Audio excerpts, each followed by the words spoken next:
হুগলির Chanditala Garalgachha girls high স্কুলে এক পরীক্ষার্থীকে দেখে প্রথমে সন্দেহ হয় পরীক্ষকদের।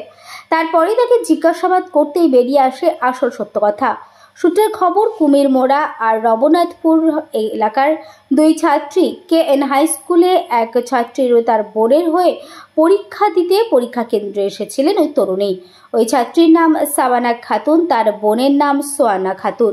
তার বোনের হয়ে পরীক্ষা দিতে এসেছিল সে। পরীক্ষার্থী ভুয়ো জানতে পেরে তাকে পরীক্ষা কেন্দ্র থেকে বের করে নিয়ে চলে যায় হুগলির চণ্ডীতলা থানার পুলিশ।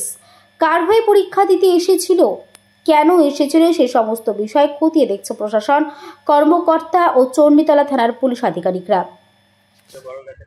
হ্যাঁ, ওই আপনার RKN high school, Ramnathpur কুমিরমুড়া ননীলাল high স্কুলের একটি ছাত্রী, যার পরীক্ষা দেওয়ার কথা ছিল গরলগাছা গার্লস হাই স্কুলে।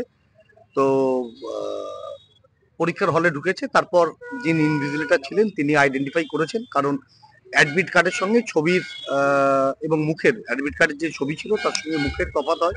তখনই তিনি তাকে জিজ্ঞাসাবাদ করেন এবং তারপরে জানা যায় যে পরীক্ষার্থীর দিদি পরীক্ষা দিতে এসেছে। তারপর যা যা করণীয় পুলিশকে ইনফর্ম করা, আমাদের এডুকেশন ডিপার্টমেন্টের, মধ্যশিক্ষা পর্ষদের বিভিন্ন আধিকারিক যারা আছেন তাদের জানানো এবং তার প্রয়োজনীয় ব্যবস্থা সবটাই নেওয়া হয়েছে। ব্যবস্থা আইনে যা আছে সেটা আইনানুগ ব্যবস্থা, সেটা সেইভাবে নেওয়া হবে।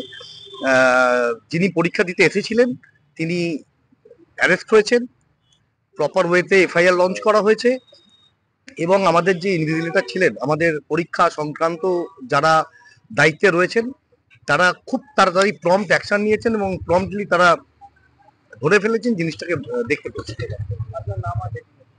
আমি কৌশিক শীল, আমি এমার্জেন্সি রেসপন্স টিম মাধ্যমিক পরীক্ষা 2025-এর দায়িত্বপ্রাপ্ত।